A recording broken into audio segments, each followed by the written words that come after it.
So we'll move to Mr. Swart first. Mr. Swart, what is your party's position on experimental shots for children, and what will you do to stand on that position? It's absolutely unnecessary and it is absolutely disgraceful. We see today that in South Africa there are experimental vaccines on certain of our children, and I think that this has to be opposed in the strongest possible method. And of course, the question whether having the Sinovac experiment from 6 months to 17 years is what money is being offered to the parents of these children to allow them to have these experiments, and why are Africans being experimented upon?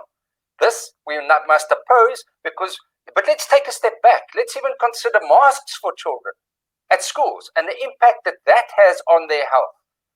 We need to understand that that has a very negative impact, sitting 6-7 hours with a mask that isn't even protecting you.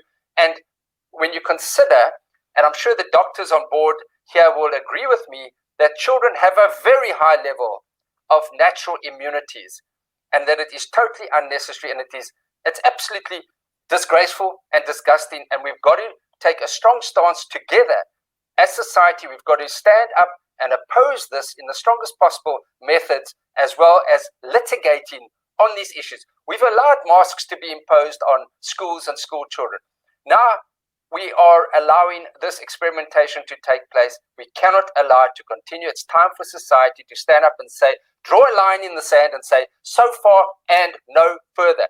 And it's very important. Dr. Mann spoke about the narrative. We've got to meet the narrative because we know that media is being controlled. And thank you, Shabnam, for this type of voice, the alternative media voices. We've got to set up alternative media voices. We've got to stop the fear mongering. The first speech in Parliament, when it was the first case in South Africa, I said, God has not given us a spirit of fear, but of love, power, and a sound mind. Let us stand up on that truth. Thank you so much. Thank you, Mr. Swart. Moving on.